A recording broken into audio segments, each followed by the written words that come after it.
Si Kabila n'avait pas eu le courage de dire, même na citoyen du Congo, que vous êtes mes frères, parce que lui-même dans sa conscience, il connaissait qu'il n'est pas congolais. Dire que Mboké Koufa n'est pas dit que le Congo c'est un pays de morts. Qui ne sait pas que Mobutu Alobaka, après moi c'est le déluge. Qui ne sait pas que sa réalisation est Boma Mboka.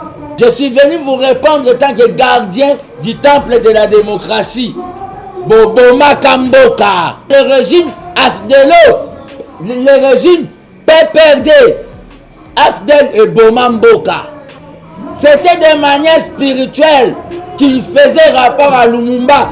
Dans la spiritualité, Lumumba était quelque part là. Mais quand il dit que Mboka est Koufa, moral n'a pas na militaire ou à front.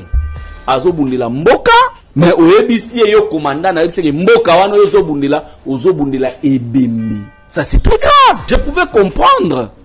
Moutoulo la Kabila à tenir ce genre de langage.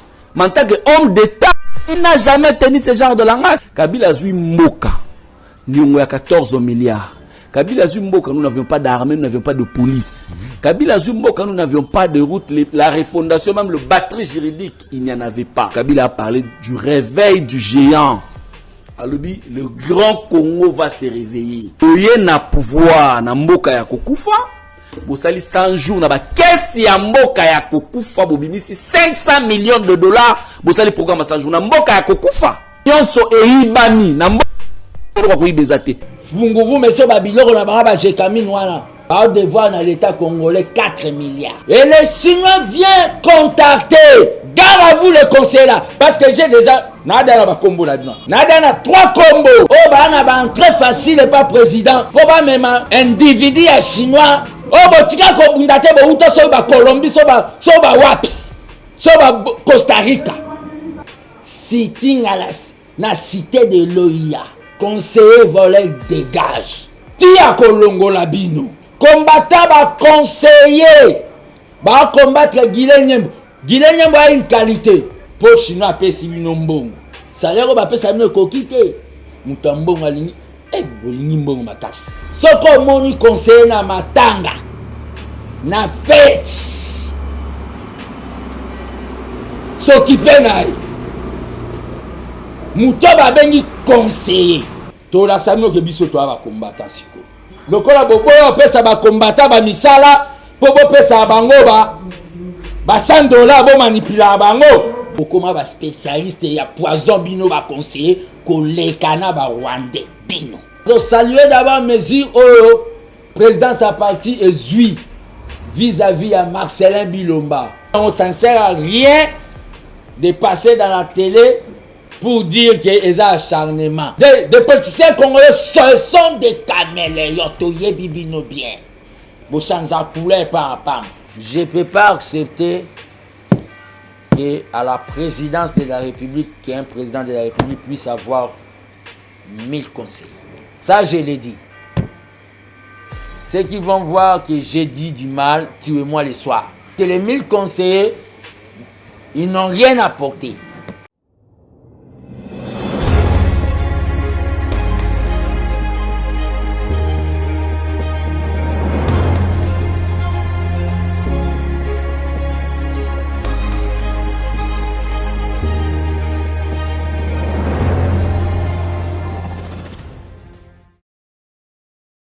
Vous allez belé, Bandego Balandi, applique la télévision, la chaîne de vérité, la chaîne qui vous informe à temps réel. Mbote Labino, merci de la confiance chaque jour.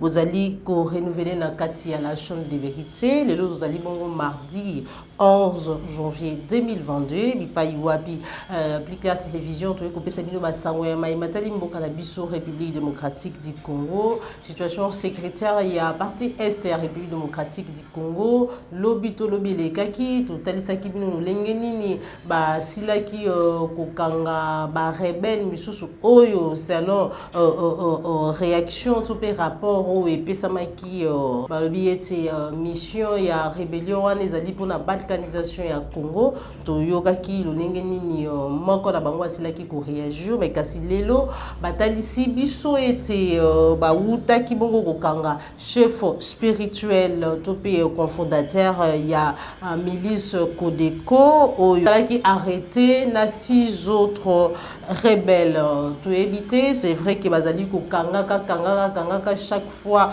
bakolakisaka biso na nzela ya bilili lolenge nini bazali kokanga ba rebelle ba def ba oya Codeco ba nouveau rebelle to pe groupe moko ya rébellion ezali non identifié mais kasi ya inquiétude ezali ete malgré ba arrestation wana malgré lolenge bazali kobomaka ba misusu parce que opération ezali kosala mais kasi chaque jour bazali kobotama pe chaque jour bandeko na biso babandi bazali toujours ko continuer ko kufa ezali vraiment ko sala pasi mais souci na biso ezali ete situation oyo vraiment et s'arrêter mais kasi ezala kaka likolo te parce que maye ya minene ezali na se ça veut dire ba commanditaire batu oyo bazali ko financer batu oyo bazali ko tinda ba oyo gouvernement toto ba ete mapinga na biso bazali ko kangaka bazali bayebani ekesengeli nde bango nde ko traquer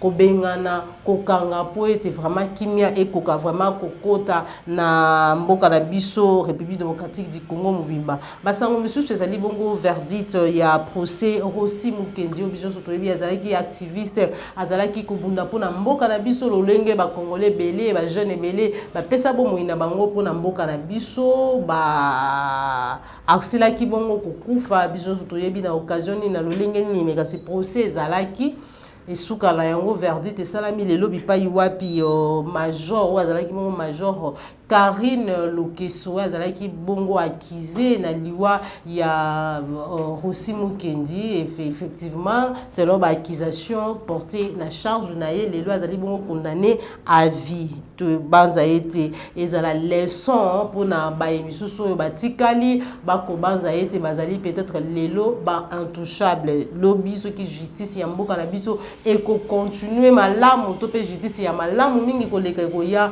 na banza ete ba nyonso oyo ba kometa ba dégâts ba meurtre ba nyonso bazali ba responsable ya ba génocide to pe ya maebele ezali kosala ya malamu te na kati ya mboka na biso bako kabongo ko répondre na ba acte na bango bandeko balandi basango bisusu ezali en rapport na nomination na secrétariat exécutif ya CENI tozali koyoka polémique autour ya Ndeko Toto oyo ebele balobi azali proche ya Martin Fayulu babisusu balobi azali proche ya IDPS pourquoi parce que azala conseiller ya Félix Antoine Tshombo Tshisekedi azali kokamba biso lelo toyoki Augustin Kabuya koloba ete ya kokamba parti akokamba IDPS atikala komona te to pe ayebi Ndeko Toto te donc azali na ye électron libre azali na ye mutu et que bato batika kosala polémique koloba ete azali moi IDPS mais kasi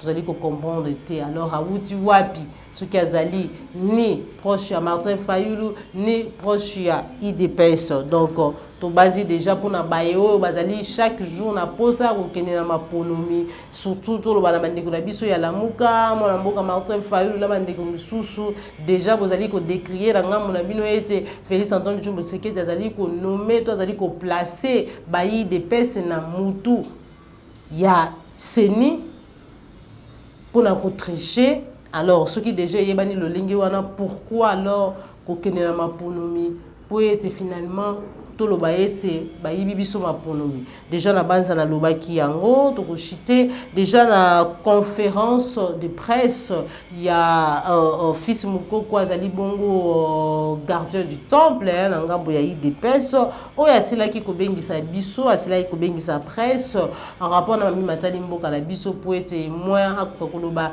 bilan gouvernance ya Félix Antoine Tshombo Tshisekedi ba voyage na lolingi ni lekaki entourage na ye soit ba conseiller na ye ma bazali ko sala Tolandaye et puis tokozwape réaction na mukuse ya ndeko Jumi Kitenge. C'est vrai que ba réaction salami belé en rapport na déclaration to même ay mukonza mboka sela ikoloba ete mboka ekufa kala fils mukoko pe alobeli yango alobi nini Tolanda. On se retrouve tout à l'heure. Très chers amis de la presse que j'ai l'habitude d'appeler presse libre, je vous dis d'abord bonne année en 2022. Je vous salue au nom de l'ASBEL, Armée des bâtisseurs tissérédistes, que je chapeaute comme leader. Donc, tout ces pays pour se présenter, Lélo, pour rendre honneur, il y a première conférence des presse, il y a l'an 2022, où il y a Bino Lélo. Dans certaines situations, on est silencieux, mais certainement pas aveugle. C'est-à-dire, dans ma caméra, tu gardes silence, puis tu le battre, mais le but est que tu sois aveugle. Donc, et le silence aussi est une réponse. Dans la question politique de l'air, c'est-à-dire, tu as polémique en baloba, Bachakou national baloba. Donc, le silence aussi, c'est une réponse. Donc, malheureusement, majorité à Batouba comprenant que silence fait à la réponse. Dans notre point de presse d'aujourd'hui, je vais parler dans le point ébélé, mais on a prévoir quoi binopé, vous avez la liberté, il y a peut-être des questions d'actualité au Yabino. Dans la présidence de la République, voyage à président dans le Grand Kassai, dans le gouvernement des Warriors, notre aperçu, parce que nous ne sommes pas les militants de quelqu'un, nous sommes des cadres politiques. Personnellement, je suis cadre de la présidence du parti, c'est-à-dire je vais donner la vision comment armée des bâtisseurs tissérédistes et mon gouvernement warrior. Je vais parler de l'UDPS et les élections. Je vais parler aussi de l'union sacrée. Et il y aura un jeu de questions s'il y en aura. La tournée du chef de l'État Fati dans les Grands Kassai a permis aux esprits faibles, d'esprits tribalistes, bakoka ko polémiquer basala ba bengi basal baloba biloba lobonga loba biloba loba, c'est-à-dire dire les mensonges. Des fois quand les gens bazoloba lokuta to garda silence pour biso to yebi vérité, baloba lokuta et ya kana on a sincère, mais vérité et ya un escalier. C'est pour cela que la vérité est un escalier. Donc, le président de la République, dans la volonté politique, Fati, volonté, volonté politique est incontestable.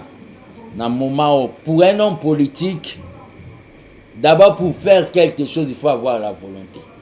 Et pour réussir à quelque chose, il faut avoir la volonté. Donc, Fati, Bengi, 98% il y a volonté, il y a réussite. Pour cela, des fois, personnellement, toujours soutenir. Fati, trop de voyages en Europe. Trop de voyages en Europe. Fati, trop de voyages en Europe. C'est ce qu'on a eu à dire. Et Fati a levé optique. Il y a Kota là. Il y a aussi la voyage dans les Congo profonds. Ça devient tout un problème. Parce qu'il a fait le choix, il y a aucun la voyage dans un Grand Kassai. Et on attend des gens passer dans des radios. Il y a d'autres radios qui font même la honte pour faire passer discours mot tribal. Si Kabila n'avait pas eu le courage de dire même na citoyen moya Congo que vous êtes mes frères, parce que lui-même dans sa conscience il connaissait qu'il n'est pas congolais. Mais Fati tellement qu'il est congolais, il a aussi ses frères Azana Bandekonae. Il a dit aux gens que vous êtes mes frères du sang. Ça devient un péché. Pourquoi nous faire retourner en arrière en 1960? Vous les politiciens polémiqueurs des salles polémiques. Vous êtes nos frères, quelqu'un devient tribaliste. Le tribalisme, c'est quand vous... Donc, dans votre entourage, c'est rien que de vos frères. Le tribalisme, quand chez toi, il n'y a rien que tes frères. Est-ce qu'à la présidence de Fati, c'est seulement les louba? Non. Fati dit, vous êtes mes frères, c'est un péché. Péché parce qu'il est allé au Kasaï.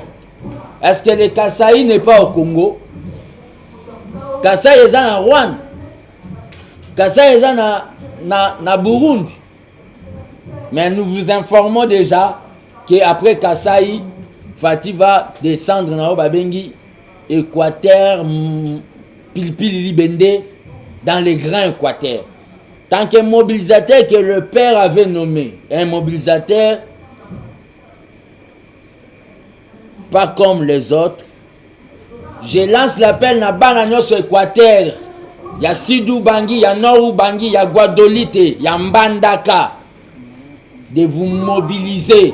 Ba mama bolambela Fatima Lemba na ba maboke ya mbisi ya mai Fatia zo kitao babengi na Mbandaka après Kasaï. Et la stratégie politique. Et le chef de l'État kokendene na Kasaï et ala kite kaka par plaisir que au monde a ba ancêtre na ye. Akeipe kotala o babengi projet au à lansaki parce que quelqu'un ne peut pas jouer avec tous les 11 maillots dans un terrain de football. Là il devient monstre. Projet à confier qui battu. Mais là, comme on a battu, on a battu, on a vu en lobby, il y a route. Vous avez constaté, Mokonzambo Kazinda, qu'il a constaté de lui-même misère Wana. Et il a constaté déjà la mesure et Kozouama. Dans quelques jours, être frère du sang, ça devient un problème.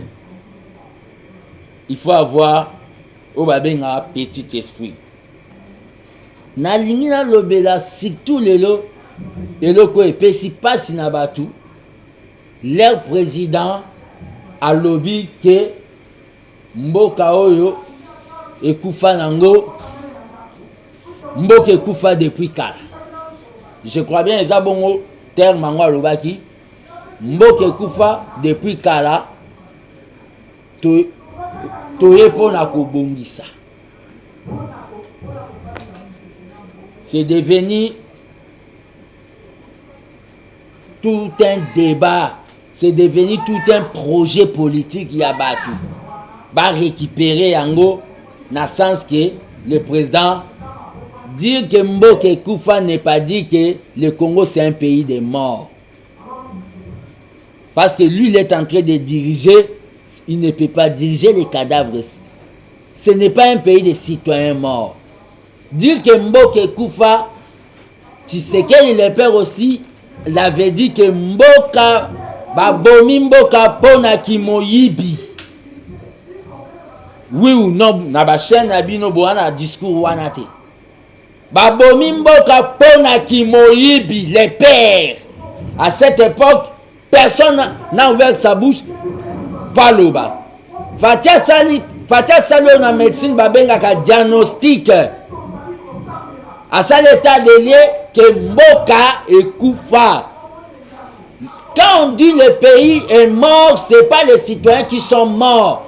On a tué les infrastructures. On a tué la santé. Bota l'état à l'hôpital général de Kinshasa, Mama Yembo. On a tué le Natra. Oui ou non? On a tué Kwilumbongo. On a tué j'écamine le pays. Mboka et Sekoufaki. Fati, quand il dit ça, bateau va vendre à Rabayoka, mais au lieu de bien calculer la balle contre Bisso, Babimi Baloba a fingi Bisso Ketokoufa. Qui ne sait pas que Mobutu Lobaka, après moi c'est le déluge. Qui ne sait pas dans ces pays que Mobutu Lobaka, après moi c'est le déluge. Déluge Ezanini. Déluge Ezaniwate. Qui ne sait pas dans la planification du déluge à Mobutu. En 1971, en 1971, il y a eu ce qu'on appelle zénisation. C'est-à-dire, Botoli Biloko Mindele, Bazuyango Mobutu apesi ba master nae. Il a créé de nouveaux riches au lobby Bakoya qui ne sait pas que sa réalisation est Bomamboka. Qui ne sait pas que nationalisation à Zimbabwe est Bomamboka. Ça, je vous amène à l'histoire en 1960. Donc en 1971, 1971. Qui ne sait pas? Qui ne sait pas que pillage, premier pillage, deuxième pillage, c'est-à-dire 1991, 1993, et Bomamboka, limité à la industrielle. Est-ce que le lobby industriel a limité? Qui ne sait pas que Mboke Koufaki? Je suis venu vous répondre en tant que gardien du temple de la démocratie. Boboma Kamboka. Qui ne sait pas que le régime Afdelo, le régime PPRD, Afdel et Bomamboka. Dire Mboke Koufi n'est pas dire, le président dit que nous sommes, nous les Congolais, nous les compatriotes des morts. Mais on a tué les infrastructures, on a tué la santé, on a tué l'éducation. Qui ne sait pas que Namboko yale na babismo comme nango fula. Qui ne sait pas que Namboko il y avait des écoles au Babengi, épée, excusez-moi le terme, épée Bisumba. Qui ne sait pas que Namboko que des classes n'a pas chassé, est-ce qu'on n'avait pas tué ce pays à cette époque? Le président l'a dit. Et pourquoi le président a dit ça? Je suis l'unique à vous révéler pourquoi il a dit ça à Lodja. Lodja, Ezao Babengi, dans Nassankourou, fief. Place Babota, Kolo Histoire, il y a indépendance à Congo, Héros Lumumba. C'était de manière spirituelle qu'il faisait rapport à Lumumba. Voici le pays que vous avez lutté pour qu'il soit indépendant. Babomango, par mes prédécesseurs. Quand un chef se met comme ça, vous voyez que c'est fatigué. Peut-être vous ne savez pas. Dans la spiritualité, Lumumba était quelque part là. Il a dit ça. Pourquoi pas il a dit ça à Mbujimaï? Mais seulement il est allé le dire à Lodja. C'était un message spirituel. Peut-être de manière spirituelle, Lumumba a tout naqué question. Il y a un aébissé que Mboke se Koufa, Toe Poto Bongisa. Et le Koku, tu as reçu à Mboko Ezati. Terminez avec votre débat. Cherchez d'autres débats, même de football. Mais sur le plan politique, nous sommes une école, nous l'IDPS. La réponse est ça. Mboke Koufa. Qui ne sait pas que Mboke Koufa? Je suis obligé. Il y a reçu de manière rapide le bilan de 3 ans du président de la République. Dans notre bilan de 3 ans, il y a ce qu'on appelle la gratuité de l'enseignement qui était constitutionnel pendant beaucoup d'années. Dans notre bilan de 3 ans, il y a eu 152 écoles. Dans notre bilan de 3 ans, il y a eu construction de 42 centres de santé. Dans notre bilan de 3 ans, il y a eu augmentation du budget. Dans notre augmentation du budget, 1 milliard 800 milliards d'échange de réserves. Dans notre bilan de 3 ans, réhabilitation de l'université de Kinshasa. Dans notre bilan de 3 ans, réhabilitation de la CNCC. Parce que Bolingi bilan. Dans notre bilan de 3 ans, il y a eu ce qu'on appelle réhabilitation de l'IGF. Et Zalaka en a Gombe, occupé Baonté. Dans notre bilan de 3 ans, il y a eu ce qu'on appelle réhabilitation de Soki. Dans notre bilan de 3 ans, il y a eu réhabilitation de Kanyamaka CC. Dans notre bilan de 3 ans, réhabilitation de l'hôpital Sendoué. Dans notre bilan de 3 ans, réhabilitation de route Boma Mwanda. Dans notre bilan de 3 ans, réhabilitation de route Sakanya Mokambo Kasumbalesa. Dans notre bilan de 3 ans, il y a eu construction de la RNC Bukavu Fizi. Dans notre bilan de 3 ans, réhabilitation de l'hôpital Kankokolo. Dans notre bilan de 3 ans, réhabilitation de l'hôpital Kantiati et Kanlufungula. Dans notre bilan de 3 ans, réhabilitation de 32 ponts d'impact social, dont Lubangu, Lubeya, Aowele, Amba, Arsi, Routier, Nyanga, Isiro, Ingende, Bwende. Dans notre bilan de 3 ans, il y a eu réhabilitation à la prison centrale de Makala. Dans notre bilan de 3 ans, il y a eu rénovation du poste de haute tension de Kimbaseke. Dans notre bilan de 3 ans, la création de la société Air Congo avec 9 avions. Dans notre bilan de 3 ans, il y a eu réhabilitation effective de la ferme d'Aïpen, de Louchi et de Kassai. Dans notre bilan de 3 ans, il y a eu réhabilitation effective de la ferme de Daipen Kishasa. Dans notre bilan de 3 ans, il y a eu 600 bis pour les étudiants congolais. Dans notre bilan de 3 ans, lancement de la production de cobalt à Kamano Cooper. Dans notre bilan de 3 ans, il y a organisation il y aura organisation de jeux francophones avec un premier décaissement de 26 millions et quelques de dollars. Dans notre bilan de 3 ans, lancement des travaux de l'alphabet de route Kabinda Butembo et Bugagana Goma pour relier la RDC et l'Ouganda. Dans notre bilan de 3 ans, lancement des travaux de réhabilitation des tronçons routiers Ndjili Kikwite Bassambu. Dans notre bilan de 3 ans, la construction de 59 km de la RN 39 reliée et séparée de 27 km de Bukansa Lualaba. Dans notre bilan de 3 ans. Bande Kobalandi appliqué à la télévision, Toyoki le Lenge Nini,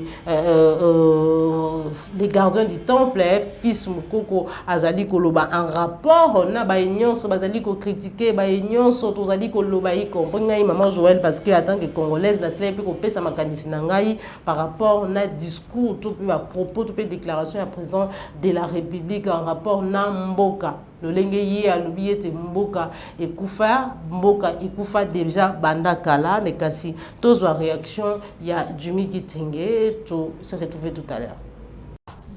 Le président de la République, c'est le commandant suprême des forces armées de la République démocratique du Congo et de la police nationale congolaise. Mais quand il dit que mboka est koufa, moral n'a pas de militaire ou azan à front, azo bundela mboka. Mais au EBC, yo commandant, c'est que mboka wana ozo bundela ebembi. Ça c'est très grave. Mais je pouvais comprendre Moutoulrola Kabila à tenir ce genre de langage. Mais en tant qu'homme d'État, il n'a jamais tenu ce genre de langage. Il nous avait demandé de croire. Aujourd'hui, étant Kabila, il y a eu retenu ba propos en tant que président, ou bien quand il a commis baba ya makasi. Tango azui mboka.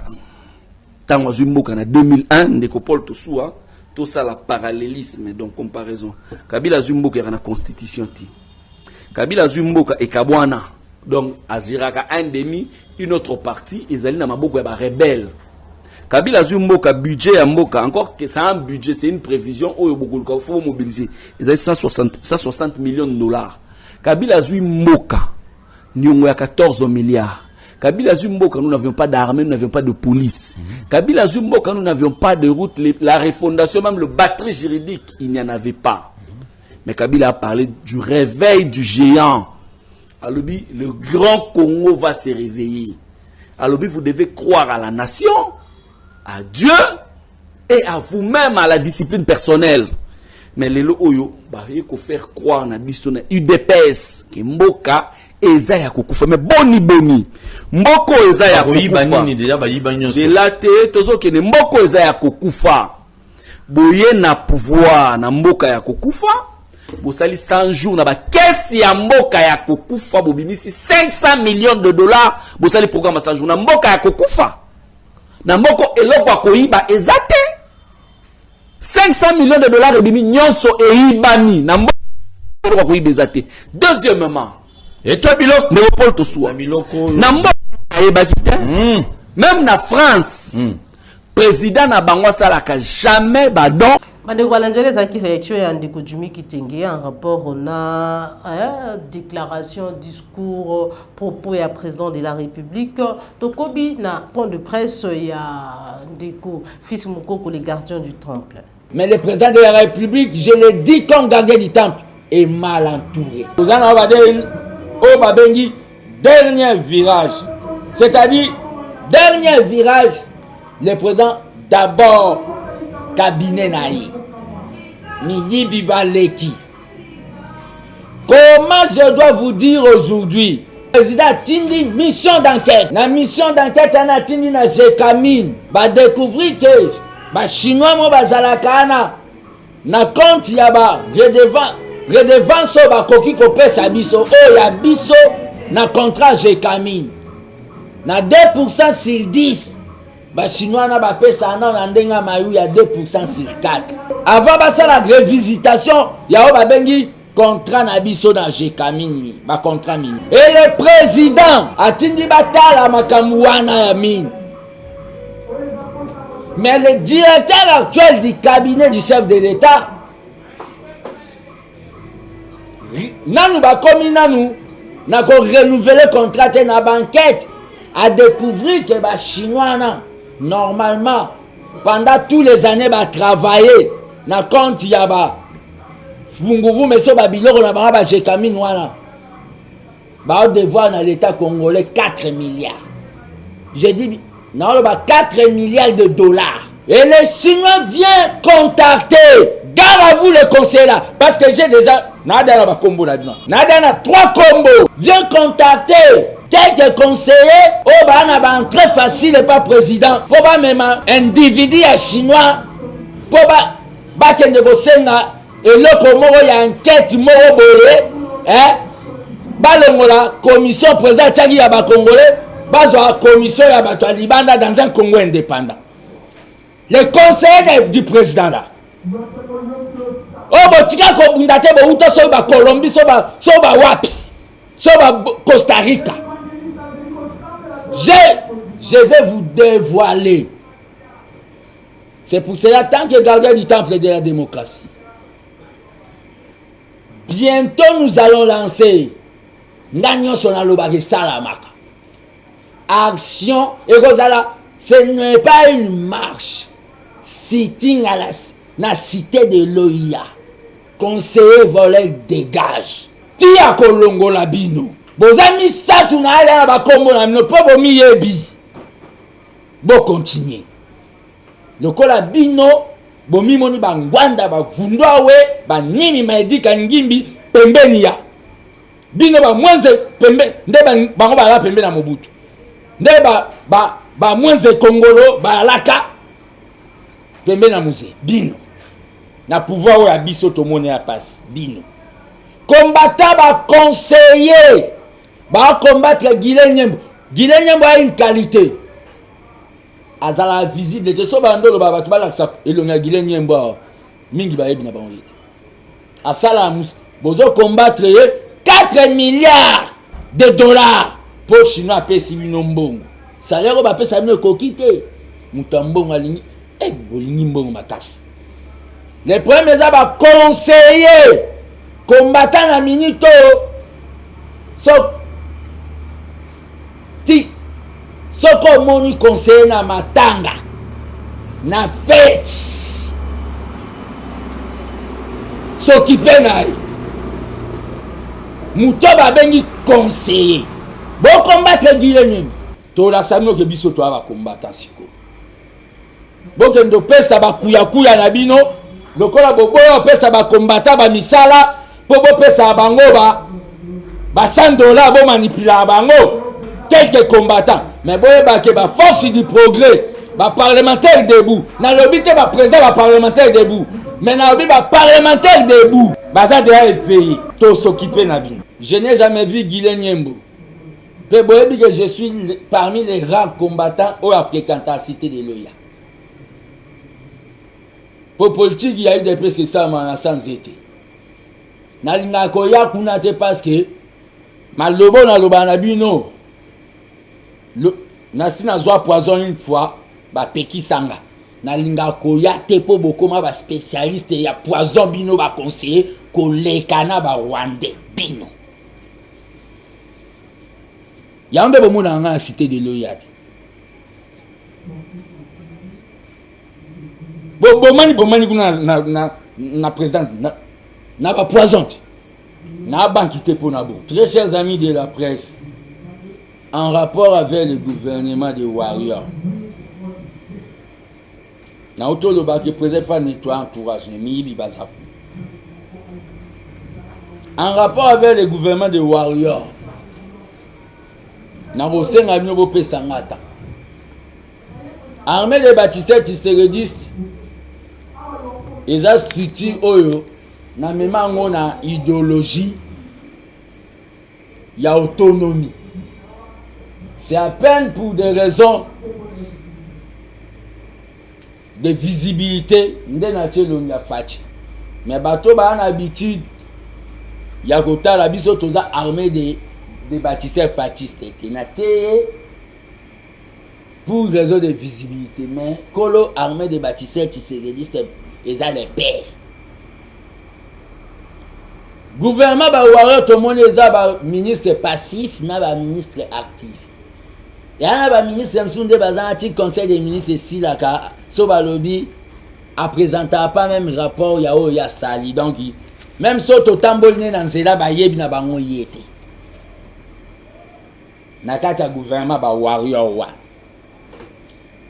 C'est que il faut d'abord batouana nazo senga l'armée de bâtisseurs sérédistes demande au babengi remaniement à gouvernement pour tout tikali na dernier virage mais to sali sondage na ba point chaud na biso to constater ba ministre o bazo sala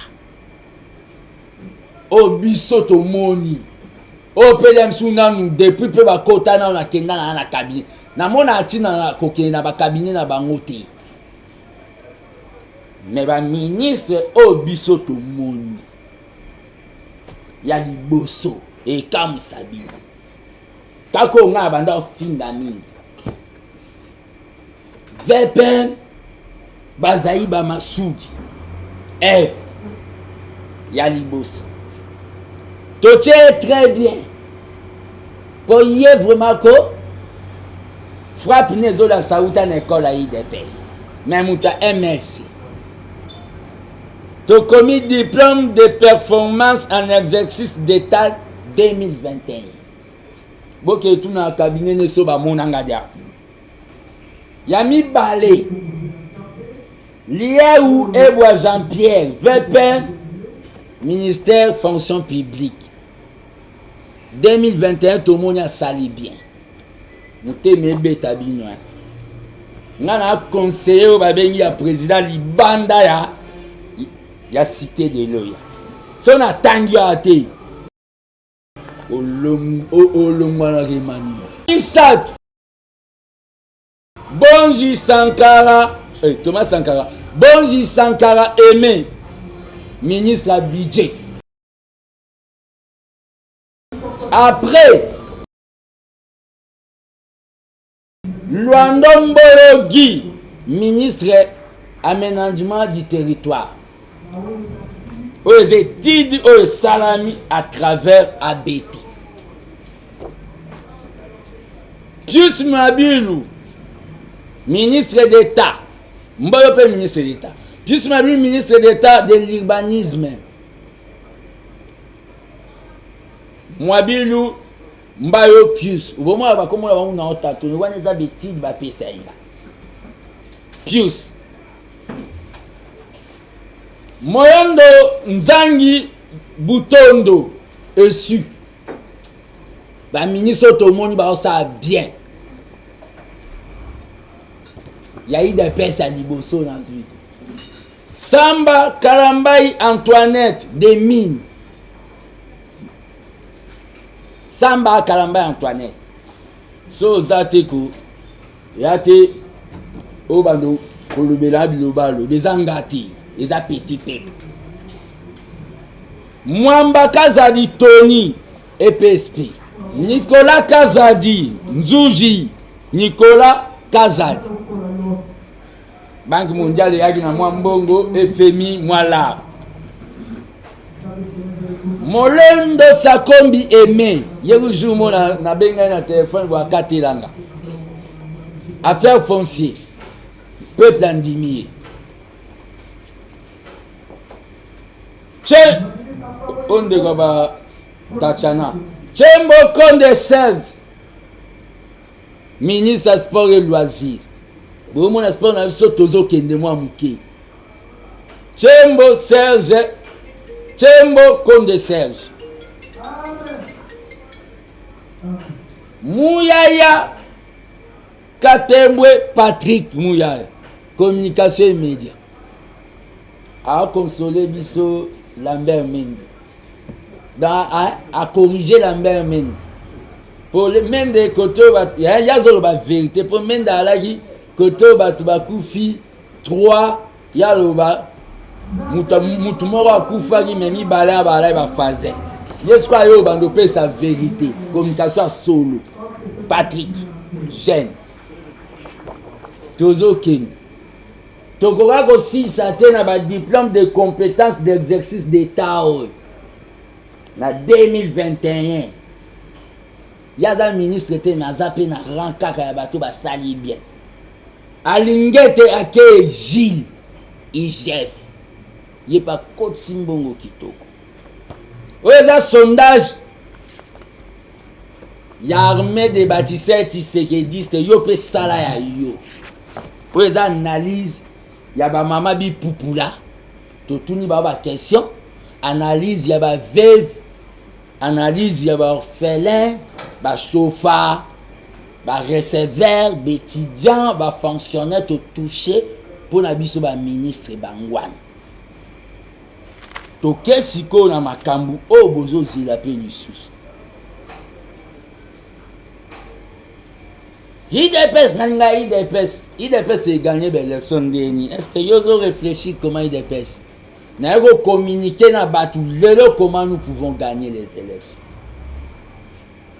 D'abord pour biso, nous avons salué d'abord mesure au président sa parti ezui vis-à-vis à Marcelin Bilomba. Au hasard moko collègue secrétaire national Totinda comme conseiller spécial, il y a chef de l'État en matière de finances.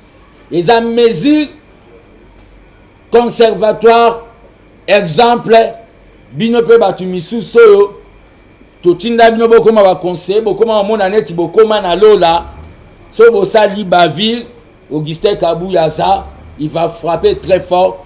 Mesure wana, na saluant, ça ne sert à rien de passer dans la télé pour dire que ils ont acharnement. Ils ont décision ya mwana yanda kubatinda ina mission kuna ba akize pour te permettre banquete ça ma bien to longoli nanu o ba bengi na ba fonction. Ce qui est bimi que za yete. To kozong se mais ce qui est bimi za yé auto exclusion. Mais pour na mambo otali IDPS. Président Yewana lobby des Ozara candidat. Et là, on y dit sur une photo ça. Et on est bien point de presse au pour la lobby là. 1. Pour qu'on gagne les élections, on doit recenser les témoins d'Abisso Nyonso. Il y a 2018. Les témoins d'Abisso 2018. Les témoins d'Azalaka na bureau de vote. Bazwa collation te. Batikala kozwa collation te. Depuis bakenda to kipa bango te. To recenser bango, to pesa bango moi quelque chose pour bazwa moi motivation pour na 2023 bako risquer paye ba murmurer wana eza analyse ya armée de bâtisseurs tshisekedi yami bale l'IDPS nous devons lancer des séminaires de formation des témoins tolanda ba polémique ya ba radio te tokomane tio babengi mira eko te tokoma ba droit de réponse te to lancer ba séminaire ya actualisation ba témoins na biso. Troisième élément, l'IDPS nous devons dans chaque fédération tout ça là ba bengi chaîne moko ya TV dans chaque fédération na biso. Chaîne ya télévision et radio. Sans la communication, vous ne pouvez pas faire la politique. L'IDPS, 4. Pour gagner l'élection, il faut que Somba Obabengi, imprimerie ultra moderne, il y a biso moko. Pour n'avoir objet, il y a visibilité na biso. Je dis bien imprimerie ultra moderne. Il y a biso moko pour ça, ba fiche, ba bâche, il y a biso moko. 5. L'IDPS, pour que nous gagnions les élections, il faut tout ça, babengi, chaîne de solidarité sociale. Ba combattant ba na piaka ba na passe. Il y a lutte contre la pauvreté. Puis il faut tout ça, babengi, chaîne, il y a sécurité sociale. Wana na lobby pour na IDPS, il faut tout ça, imprimerie na biso. Peut-on sécuriser les combattants socialement. Union sacrée. Je suis de l'Union sacrée. Nous, en 2023, président n'a pas soutenu. Je suis de l'Union sacrée. En 2023, président n'a pas soutenu Tozo Yoka. Gardez du temple à l'objet que Moutoutoa Zolo va soutenir le président de l'Union sacrée. Il faut passer à un engagement officiel. Télévisé. Moi, X, j'accepte de soutenir l'Union sacrée pour soutenir Fatih en 2023. Engagement officiel. Parce qu'il y a des politiciens congolais, ce sont des caméléons. Toye bibino bien. Bozaba caméléon. Bosanja couleur par pam. Deuxième éloko. Na union sacrée wana, il faut basala babengi. Compte union sacrée $1 pour soutenir Fatih. Pour biso toke campagne na mbongo l'état ti. So toke campagne na mbongo l'état c'est que to salinde kabila banda ko sala. Compte union sacrée $1 pour Fatih. Na ye na telemi na bi ngana muta IDPS $1 na nga ba pesinga quittance IDPS. Muta FDC ya lobby $1 pour Fatih ba pese quittance. INSA ya lobby $1. Na suka na compte ba pese biso sommation. To ba ke soki biso IDPS to tiaki 10, INC ba tiaki 5, AFDC ba tiaki 6, o ba tiaki boé. To yebi même si le plan financier parti et soutenaki à combien. Le na yo finga vraiment mutute na ndeko pesa ba solution. Waneza par rapport na l'élection. Yangonde na remercier bino. Mboke kufa et lobite biso ba congolais to kufa. Ba boma mboka ou. Ils ont tué les structures. Ils ont les infrastructures. Ils ont tué l'éducation, la santé. Ils ont tué le Natra. Ils ont tué Jekamine. Ils ont tué Kwilingongo. Ils ont. C'est Sambo qui Koufa. Ne venez pas dire. Et Fatia qui est Kolobango na Lodja. Et il y a un message rapport à Pesa dans Lumumba. Que Mboko Tika et Koufa pour na ba politicien, ba Boma Yango. Qui ne sait pas qu'il y a un pillage dans ces pays. Qui ne sait pas que Mobutu avait dit après moi c'est le déluge. Je dis et je vous remercie, j'attends vos questions. S'il vous plaît, na auto répondre dans haut et ça mesure moko Augustin Kabouya et ça mesure conservatoire. En attendant ba kokakosa banquette. Ceux qui ba sal banquette ba achevé pe Augustin Kabouya aloba qui dans ligne des chaînes radio de la place ceux qui basali banquette ba moni qui aza innocent ba ko rétablir na wo. Pour non, moi je vais pas dans le cadre de la polémique. Mesure wana bazui eza mesure exemplaire, bazui yango epanaye. Je connais bien Marcelin Bilomba, ba accusé, le col ba accusé, les partis pour sauvegarder image ya na ye ezu mesure wana. Lobi bako ya la bazwa kango et pas batu misusu te. Mais ceux qui bazui yango lele panaye, c'est parce que na batu misusu te lobi ba critica qui parti. Vous comprenez? Il y a d'autres choses qu'on fait aujourd'hui. C'est parce que hier, tout ça là, nous avons eu des critiques. On doit comprendre aussi l'IDPS. Bazuango non, ils ont acharnement vis-à-vis naïe. Mais Bazuango, pour donner aux autres l'exemple, ils n'ont pas droit à l'erreur. Parce que nous n'avons pas droit vraiment, nous, l'IDPS, à l'erreur. Position d'Angeza que ceux qui justice et innocenté, va rétablir n'a droit naïe. Mais ceux qui justice et bimissier qui est coupable dans Mambouana, il faut mériter oh et pas la social-démocrate babengaka auto-exclusion. Question monsieur.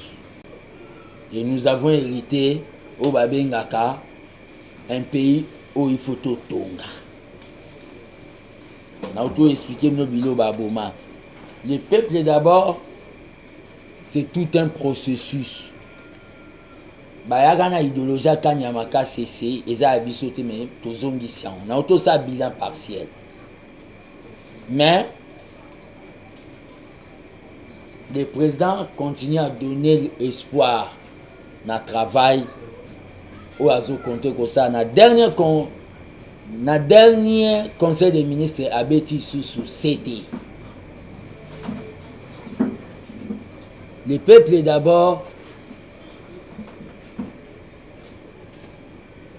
est thématique. Le peuple d'abord, vous avez vu quand même des bis transco ici. Le peuple d'abord, on a escroqué les gens pendant beaucoup d'années, passeport autant et Kitty. C'est ça le peuple d'abord, tout ça là on dam.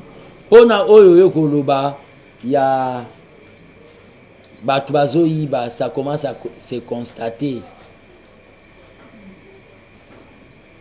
C'est parce que biso ils ont gêné biso to salo babengi esprit d'équipe. Tobi misabatu na biso libanda. Vous avez déjà entendu la PPRD un jour, même na va faire quelques milliards ya SNEL dans l'un des hauts cadres ya FCC PPRD à Ibaka. Au mona balobela. Mais biso to l'équipe to suspendre nan oya biso. Bon, c'est pour la coupe le pot bozo kake tel a volé. À cette époque, il y a là qui boma moto, ils ont entre biso, les oiseaux de même plumage ne se mangent pas, les loups de même. C'était comme ça, biso ils ont bongota. Bon, c'est pour la coupe de beaucoup comme koyoka. Ils ont un esprit à transparence. Je ne sais même pas si nous avons une opposition ici. Hein. Malgré, on doit avoir une opposition. Est-ce qu'on peut interdire à un président de la République à sa tournée nationale?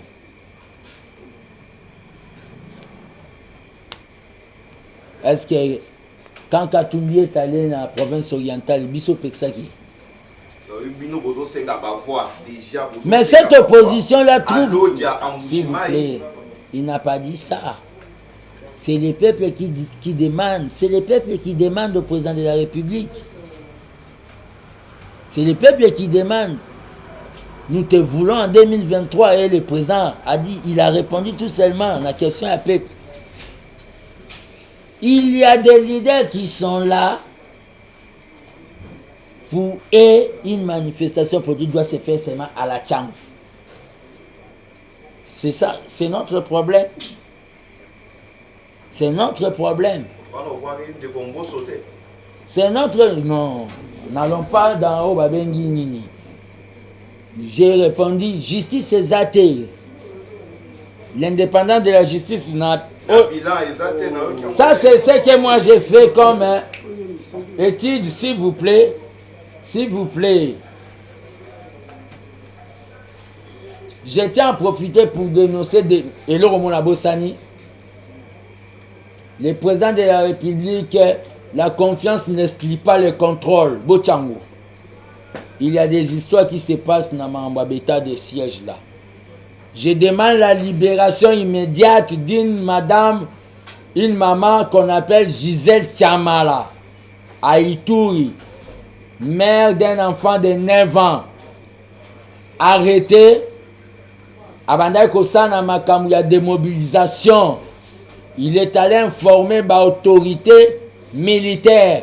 Il y a Ituri, il y a un groupe de gens qui veulent donner les armes. Et cette femme, on l'a appelée, venez au bureau. On l'a arrêtée, Gisèle Chamala. Avant que je balance ces photos, je vais vous donner la presse, ma photo naye, na mwana, azana Ituri, bakangiye, ayaka sali lisolo maladiboso, azonginda kubaese yaka, po te ba ndenge ni toko sala démobilisation, ba tuba simbi minduki po kimie kota. Bakangiye, il est emprisonné na Ituri. Je demande sa libération. Président de la République, état de siège c'est bon, c'est pour pacifier, mais la confiance n'exclut pas le contrôle. Quand vous avez dit le nom des politiciens en question, c'est qui? Bon, je réponds à votre question. Personnellement, je ne les connais pas.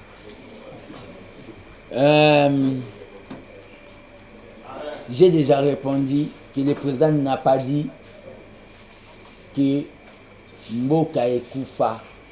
Le président n'a pas dit le président a dit que Mboka est Koufa. Le président n'a pas dit que les Congolais sont morts.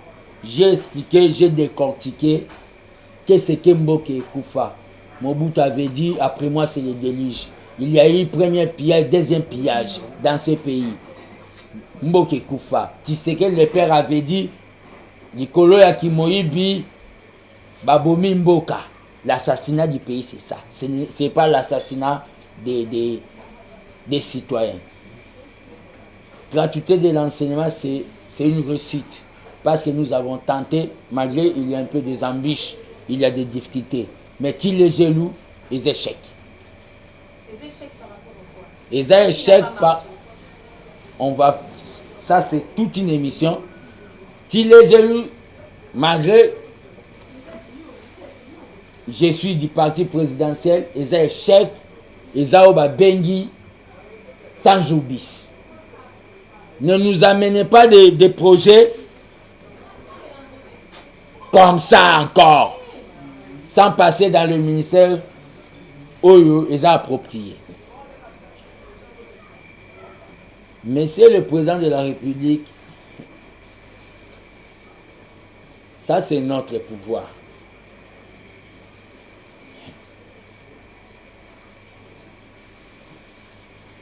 Les conseillers là vont fuir. Si nous échouons, ils vont fuir ces conseillers. Mais notre parti risquera d'appartenir parmi les partis déclassés. Monsieur le Président,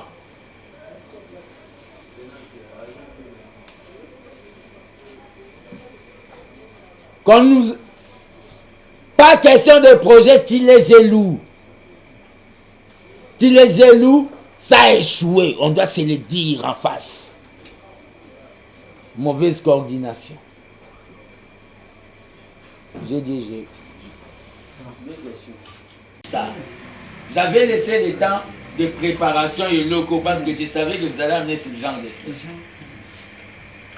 Mais pour la mambo, le bampio du Mobutu, non, moi je connais seulement Moutatik empreinte et ça, de Pabatatiana Adoula. Tanguiété.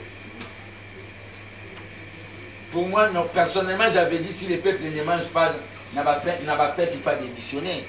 Félix Tshisekedi à Lodja, partout, à se plaindre.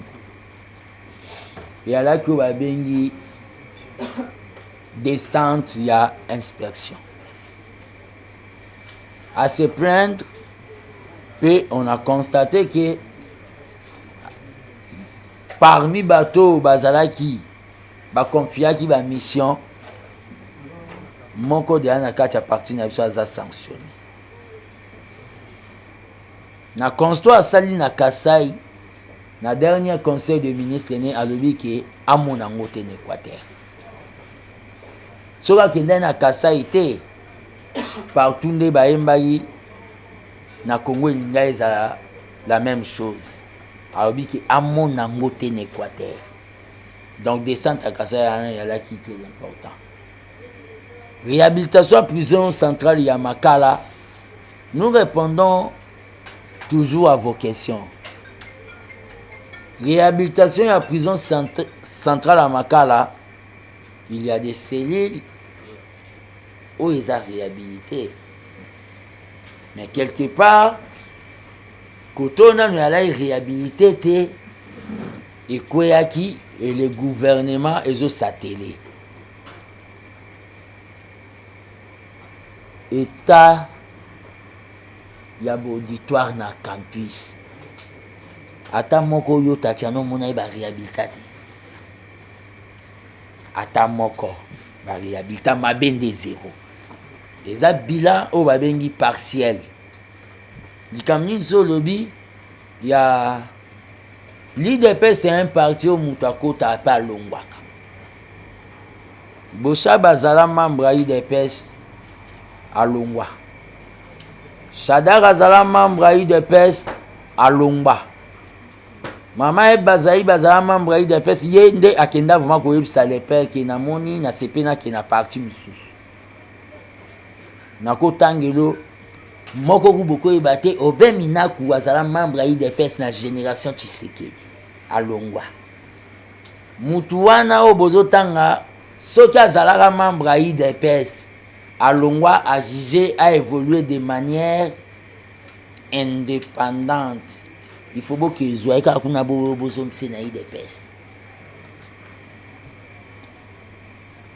Il est libre de se détacher de l'IDPS. Donc on ne peut pas juger quelqu'un par rapport à son passé. C'est là d'abord la politisation en question. Na seni kuna basala mamba sport. Na seni kuna basala makambu ya kliti. Est-ce que l'élection est sportif? La CENI fait toujours la politique. Nous avons vu les membres de la Mouka en Soudan traverser ici pour aller voir Sassou dans le cadre de la politique interne. Quand vous venez avec des questions élaborées à partir de... Quand vous venez avec des questions... Prenez ça, ne coupez pas les caméras. Quand vous venez avec des questions élaborées à partir de Fadenhouse, sachez qu'on vous met dans des situations très difficiles. Fisinko, c'est un grand communicateur. Je sais, je ne peux pas accepter tout. Je suis l'unique qui refuse si il y a refusé. Comme j'ai dit que Tilé Gelou, c'est 100 jours bis. Donc vous êtes devant un tisséquediste pur et dur. Pour les dépassements budgétaires, c'est une bonne chose. Je ne peux pas accepter qu'à la présidence de la République, qu'un président de la République puisse avoir 1000 conseillers. Ça, je l'ai dit. Ceux qui vont voir que j'ai dit du mal, tuez-moi le soir. L'essentiel, c'est déjà sorti. Parce que les 1000 conseillers, ils n'ont rien apporté. Ils n'ont rien apporté. Je soutiens Jean-Marc Abound. Na vision il y a baisse des trains de vie. On doit réduire les trains de vie des institutions. Nous sommes des socialistes. Nous devons nous prouver pour que l'autre mange. C'est ça le socialisme. Si ça vous met mal à l'aise, je vais manger chez les peuples. On doit réduire les trains de vie de la présidente de la République. On doit réduire les trains de vie du Parlement, du Sénat. On doit réduire les trains de vie parce que nous sommes dans les derniers virages. Dans les derniers virages, 2022, c'est une année de sacrifice. C'est une année de sacrifice. Ou bien on dit dans la bouche, dans l'âme, on pense à autre chose. Ça, je le dis avec l'onction que tu sais que on doit réduire les trains de vie. Et ça, c'est bon réduire. On doit réduire les trains de vie.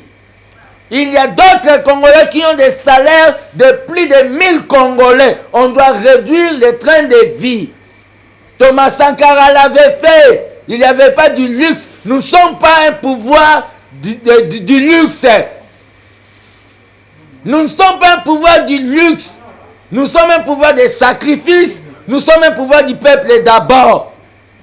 Le président avait dit dans son meeting, pour qu'on puisse le lire, nous sommes là pour servir. Non, c'est servir. À bon entendeur, c'est salir. Sinon, si nous continuons comme ça, le peuple risquera de nous sanctionner.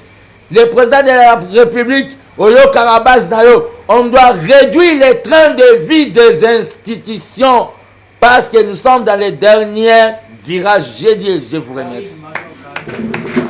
Bandeko balandi tokomi na soki émission na biso ezalaki bongo réaction ya fils Mokoko en rapport na actualité en rapport na Maï Mazali koleka l'entourage ya président de la République alobeli na ye moko pe mokambi ya mboka ezalaki pe réaction ya ndeko Jumi Kitenge en rapport na déclaration propos discours ya président de la République en rapport na lolenge nini mboka ezali ko tambola et puis toyo tozwaki pe en image chef spirituel et cofondateur il y a milice Otobengi Kodeko oyo asili koloba oya lobaki na salaki déjà un commentaire nangai quant à c'est nde tokutani bongo mbala ya sima tozali toujours kokoba kopesa bino basango ata konzoto ekoningana ata que santé ezali malamu te les plus importants ezali to ya liboso na bino pona kopesa bino basango et que ce qui est comique chaque fois to lobaka nazali kobela yango te ezali mutu ya koleka mais ezali mutu ezali Congo parce que yango te ezali kosangisa biso merci na bino nyonso vous allez que belé pour nous côté biso na mandako na bino mokolo lelo merci na Joël Gonago chasseur d'images Jean qui c'est ma caméra Cordo puis ma fuiku Popo la Yumbe Jacques Makabu merci na Jean Bembe West papa Alphonse Sala papa Lorambo papa Laurent Bongonza Deko Dominique Sanal Félix Mbatika Moma beaucoup banque papa Simon Bilko la Sanité Christian Boupati les référendums on se retrouve pour un prochain numéro c'est puis une émission likez et partagez Zalim Baladiboso dans la biso pour vous s'abonner à la chaîne de vérité la chaîne qui vous informe en temps réel au revoir.